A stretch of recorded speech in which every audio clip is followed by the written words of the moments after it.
MRR news కి స్వాగతం. ఇస్తున్నావా? ఈ రోజు నువ్వు పేమెంట్ చేస్తుంది ఎంత? ఆ రోజు కంపెనీయే ఈ రోజు సప్లై చేస్తుంది.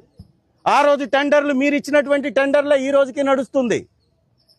మరి ఇంత అపచారం చేస్తున్నటువంటి చంద్రబాబు గారి యొక్క ఈ కుట్రని భగ్నం చేయాలంటే వైఎస్ఆర్ కాంగ్రెస్ పార్టీ ప్రతి ఒక్క కార్యకర్త నాయకుడు ఈ వ్యవహారాన్ని తీవ్రంగా ప్రతిఘటించాలి, తీవ్రంగా ప్రజల్లోకి తీసుకెళ్ళాలి, తీవ్రంగా నిజమేంటో తెలియపరచాలి.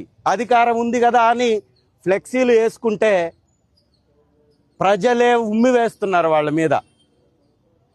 దానిలో కల్తీ లడ్డులు జరిగినటువంటివి ఇచ్చారని రాసి పెట్టారు. దానిలో ఎవరు చూశారు? ఏ లడ్డులు పరీక్షించారు? ఇక్కడ ఉన్నటువంటి వారు కానీ, కేంద్రంలో ఉన్నటువంటి వారు కానీ, రాష్ట్రంలో ఉన్నటువంటి వారు కానీ చూసారా?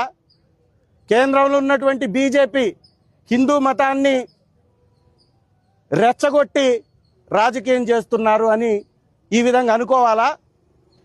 మరి వారికి బాధ్యత లేదా? ఒక దేవుని విషయంలో ఈ కూటమి చేస్తున్నటువంటి కుట్రలపై వారు స్పందించరా? కాబట్టి అన్ని పార్టీలు కలిపి మోసం చేస్తుంది అనేది వాస్తవం.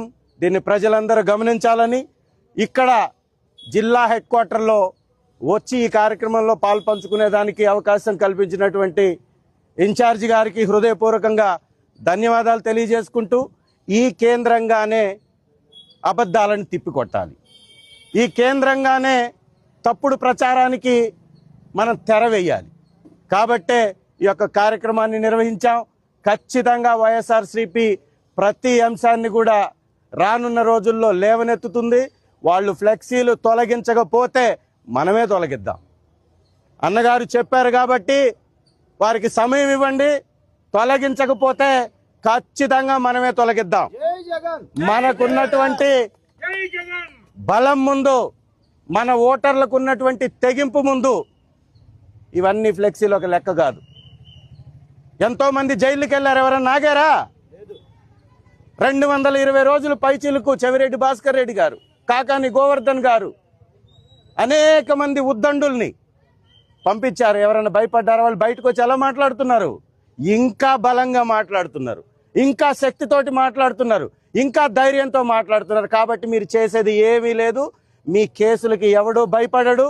మీరు చేసే పాపాలని, తప్పుల్ని ఎండగడుతూనే ఉంటాం. Thank you.